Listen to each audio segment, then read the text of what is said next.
Good morning and hello. I'm Professor Karen Trivette, Head of Special Collections and College Archives in the Library of the Fashion Institute of Technology, one of 64 campuses of the State University of New York. Today I would like to present a COVID compulsory pivot, transforming an archives exhibition from physical to digital manifestation. I want to thank our host for this wonderful opportunity. And now I'll share my screen.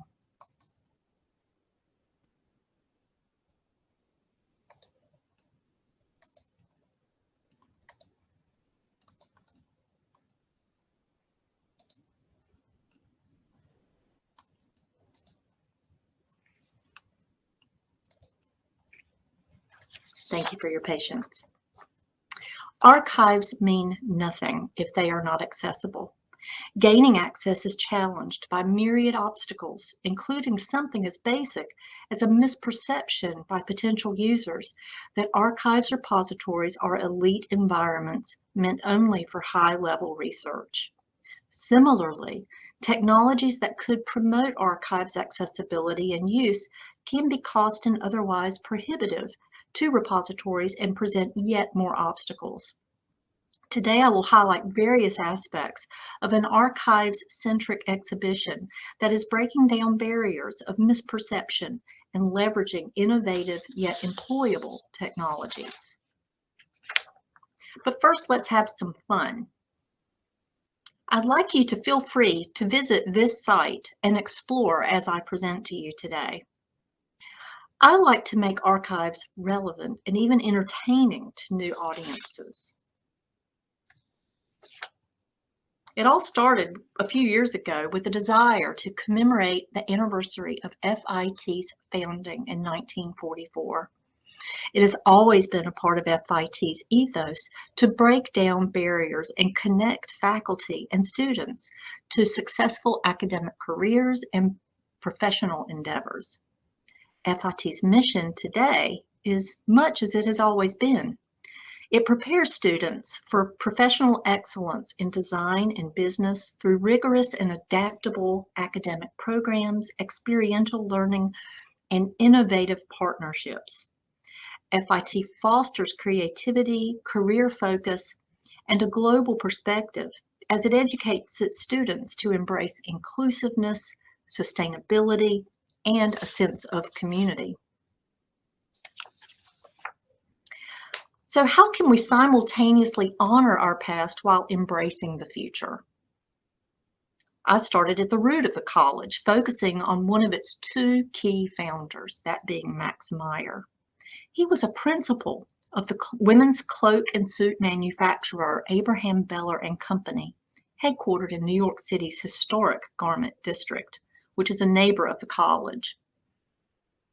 From the start, FIT has had a forever connection to relevant industries. Meyer embodied this tradition as he donated an archives of circa 9,000 fashion sketches to the college in 1953. These sketches date from 1915 to 1929. I wanted to leverage these archives to support and further FIT's pedagogical mission, which is always looking forward. Now, I believe the key to breaking any barriers is collaboration. My unit alone could not accomplish all I wanted to regarding such a large-scale project, so I collaborated with the additional 5 units you see here on the screen. My goal was to leverage all in-house FIT expertise. Ultimately, nearly 36 participants contributed to the planning and execution of the exhibition.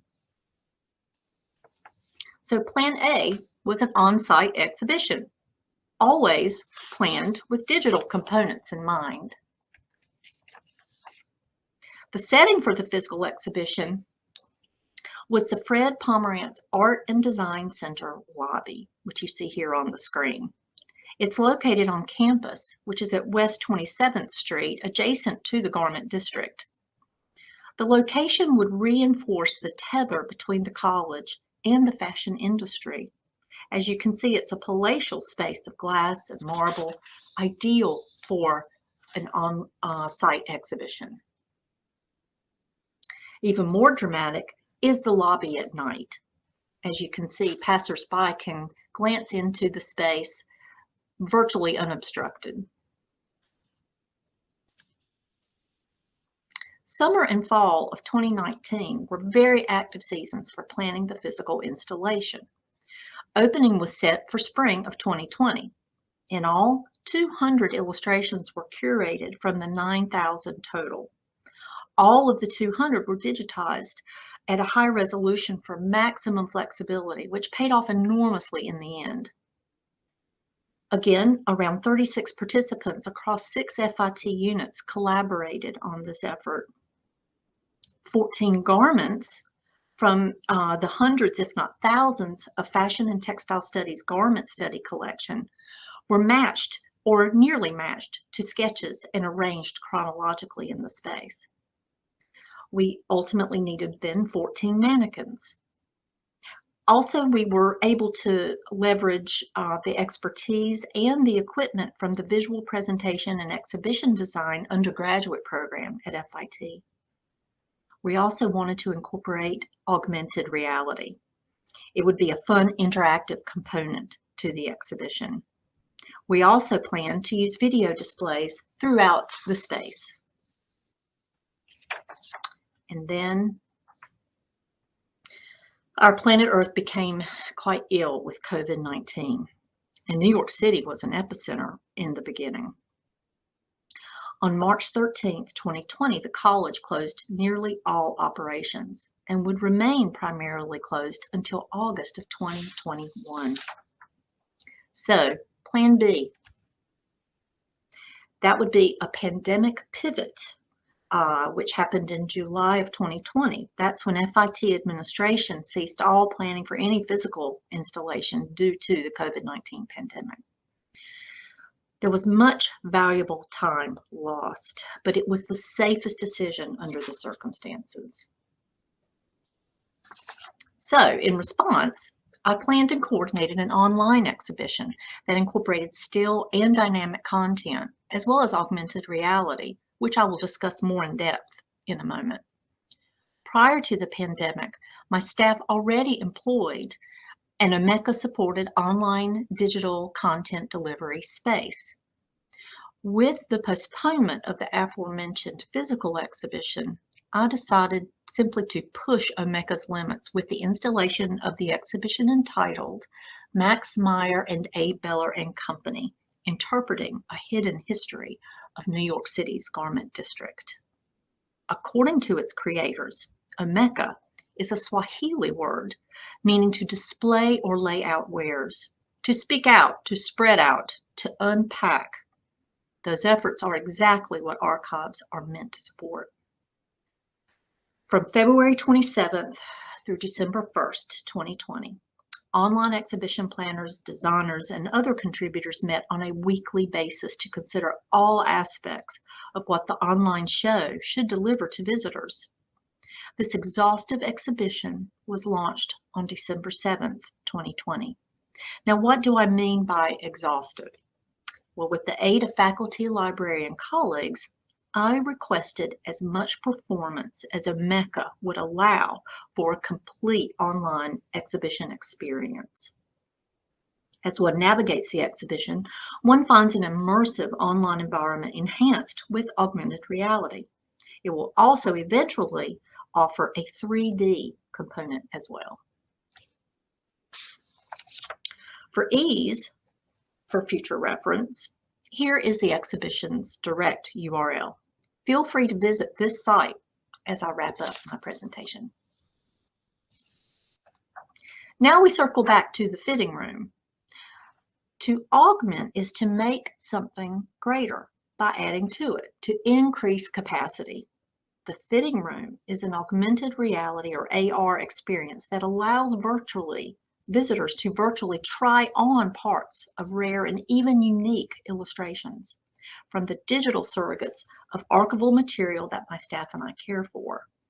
The landing page is seen here. AR brings a passive exhibition experience into an active one. Built using Zapar's ZapWorks Studio platform, The fitting room helps to bring historical source material nearly to life. But how does it do this? Well, Zapar employs face filters, which are extremely popular on Instagram, Snapchat, and other platforms, especially among 18 to 25-year-olds. That's a large segment of our student body here at FIT. In 2020, it was predicted that in 2021, 1.96 billion mobile AR users globally would exist. AR makes it fun as it actively engages visitors. It also makes use of what is unique to our collection, archival fashion drawings and illustrations, such as the three you see here on the screen. So what's in store for the exhibition's future? An even more sophisticated technology required me to engage with FIT's D-Tech Lab. This lab is an extension of FIT's Innovation Center. It is a true laboratory where FIT students, faculty, and external industry partners can collaborate to advance new ideas, solve real-world problems, and inspire interdisciplinary research. Its mission is to partner with others, like me, using the most sophisticated and innovative technologies, such as those found at 3D Copy Systems. The Big Alice Studio, seen here, is the largest object capturing mechanism of 3D Copy Systems' product catalog. All told, the studio consists of 64 individual cameras, and it provides for an extremely high resolution of capture.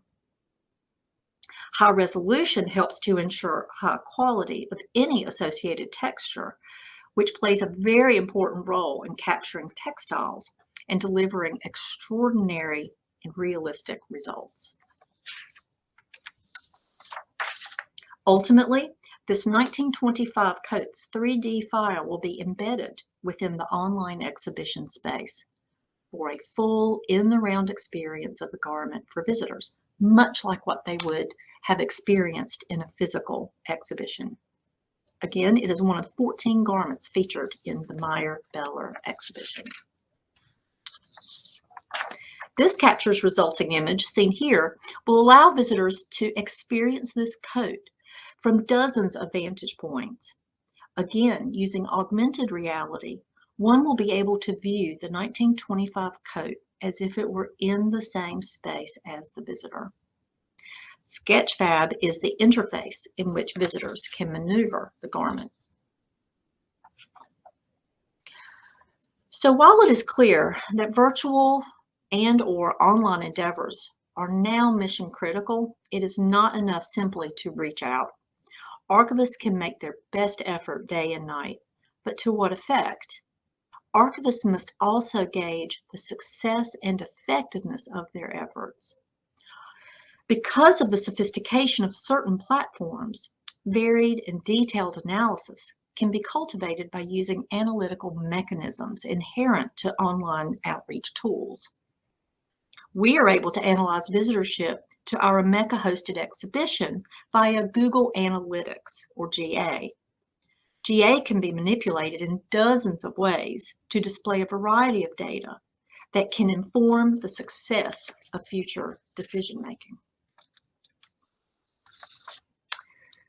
So early in my career as an archivist, I adopted a mantra of sorts.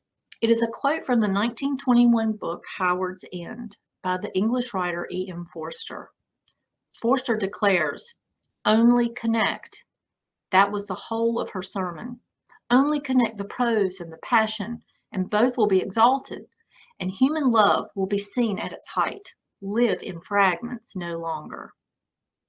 If there were one lesson to learn from COVID-19, then it is to leverage multiple online vehicles, platforms, and channels to effectively promote the archives in our care, to sustain an interest in them, and to connect successfully to our desired audiences. Archivists must be more creative than ever, especially given recent imposed remote working operations, competing with ongoing researcher expectations. Therefore, the need to connect creatively, consistently, and innovatively is as great as it has ever been. To make connections successfully, archivists must consider avenues beyond traditional outlets and platforms. What I presented to you today are but a few options. Thank you for your attention, and do not hesitate to reach out with any questions. You will find my email on the screen. Thank you.